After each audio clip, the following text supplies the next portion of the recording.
Welcome to episode 42 of the Becoming Mind Strong podcast. And today we're talking about workout gear, what you need and where you can save your cash.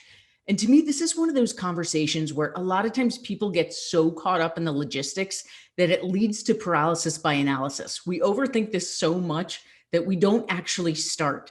So the purpose of today's episode is to clear up for you what you actually need to get started, what you might need down the line, and what you don't need at all and you can save your cash on. Check it out.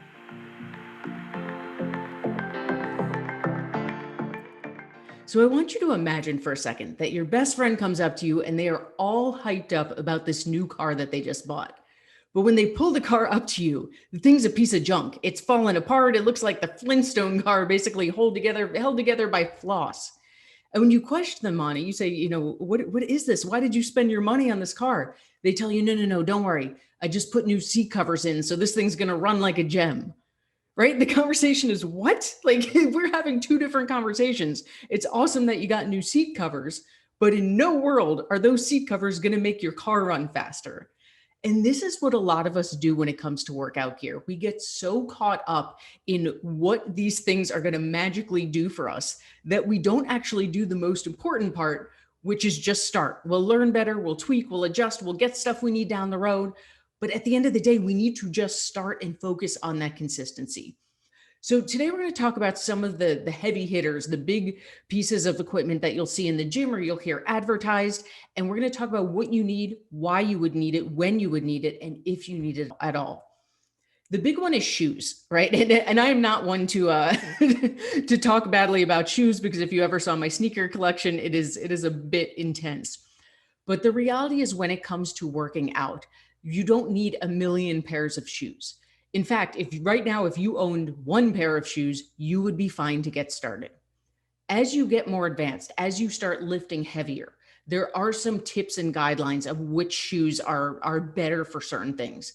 You may have seen that flat shoes like Vans and Chucks. People are always posting pictures on social media wearing their Vans or Chucks, Chucks meaning Converse, on leg day. And the purpose is because they're very flat shoes. If you picture leg exercises like squats or lunges, if you're wearing super cushiony running shoes, there's a good chance your ankle's going to roll, right? Picture yourself doing squats wearing shoes with 2 inches worth of padding, and you can almost feel that your ankles are going to roll out. So when it comes to leg day, flat shoes are going to serve you better simply because you're more stationary on the ground. You may have even seen people in the gym who are doing squats or especially deadlifts, which is a very similar concept, barefoot, right? They do it barefoot, they do it in their socks. And again, the whole idea is because we don't want any ankle rolling. We want stability. I personally don't do that stuff barefoot because I'm way too clumsy and I will break a toe by dropping a weight. So for my purposes, I'm a Converse over Van kind of person. I'm not associated with them. It's just my preference. So on leg day, I will go with Converse. In general, with shoes, we don't ever want a ton of padding for the same reason we just said. So if you're doing shoulder day, it's not going to be as important as leg day, but still, we don't want to be standing up doing overhead presses and our ankles are rolling. This is the difference between training shoes and running shoes, is the amount of cushion that's in them. Another common workout piece that you're going to see are straps, right? You've probably seen wrist straps, you've seen elbow straps, you've seen knee straps. In the beginning, you do not need straps. In fact, in the beginning, I would almost gear you away. That was kind of a pun, gear you away from using straps. So let's talk about wrist straps first. The point of a wrist strap, if you've never seen them, they kind of hook around your thumb and then go around your wrist like an ace bandage, and then they Velcro there. The point of wrist straps is for stability, especially if you have weak wrists. If you're doing something like bench press, it's going to hold your wrist up for you without you having to do it. I will tell you in full disclosure, when I first started training, my wrists used to kill me. So I used wrist straps. And what I learned down the road, the longer I stuck with this, is that they were holding me back. The reason my wrist was hurting is I didn't have good form yet because I didn't know what I was doing and I didn't have a coach. And I learned the hard way, as many of you have heard me talk about. And also my wrists were just weak. I had never done that motion before. So my wrists weren't keeping up with the rest of my body. So how do we get them to catch up? By working them. So you might not be able to lift as heavy in the beginning because that weakness might hold you back. But it's of my opinion, and this is purely my opinion, that I would rather my whole body catch up together than me use a brace, so to speak, like something to propel me forward faster than the rest of my body is ready for. It's the same thing if you've seen straps when it comes to deadlifts, same idea. Typically with a big lift like deadlifts, your body is going to be stronger than your grip is. So you're not going to be able to hold on to the bar with the same amount of weight that your body could handle. So tons of people use grips or wraps for deadlifts. I don't.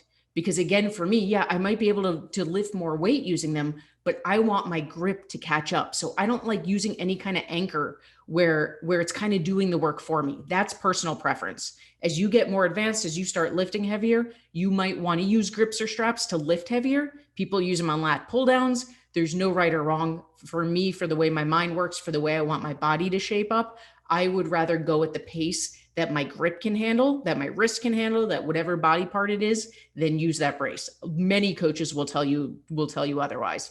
That's my personal opinion. Belts are the only piece of equipment that I'm a fan of in the beginning, but it doesn't mean that you need them. So what a belt is not going to do is make you lift heavier.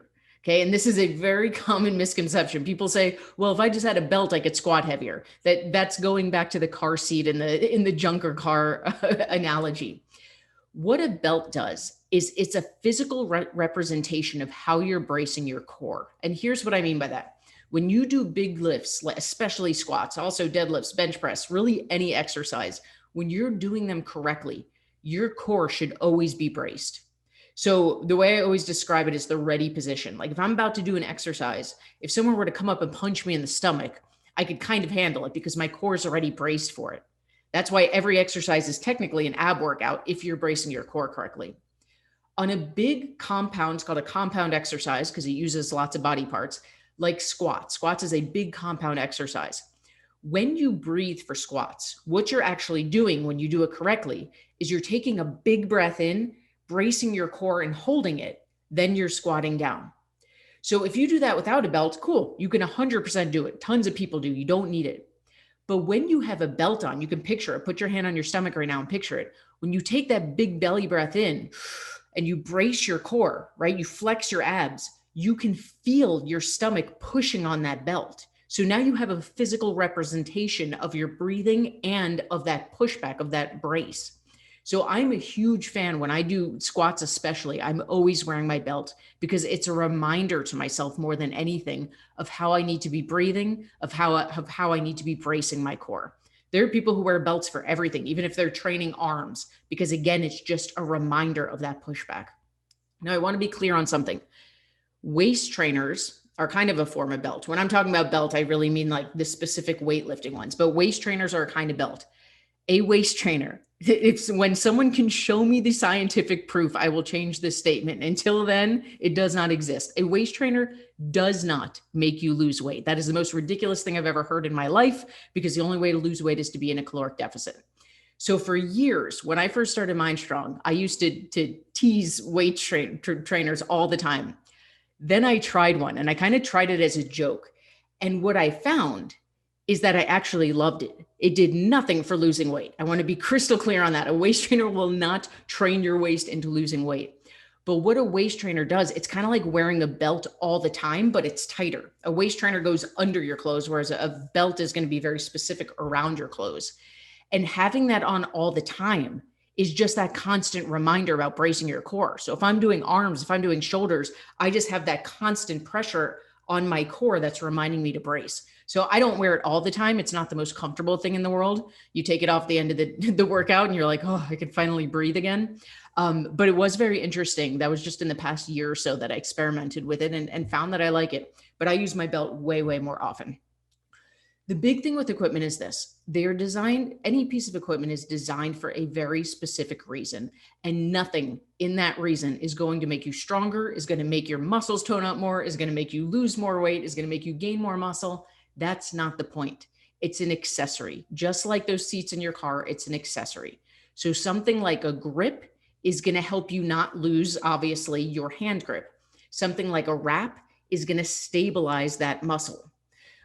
Shoes are probably the most important part of this conversation, simply because they're going to help you avoid injury. Doesn't mean that if you don't have the right shoes, you can't work out that day. It's just a tiny little level up, an important thing to keep in mind when you can control it.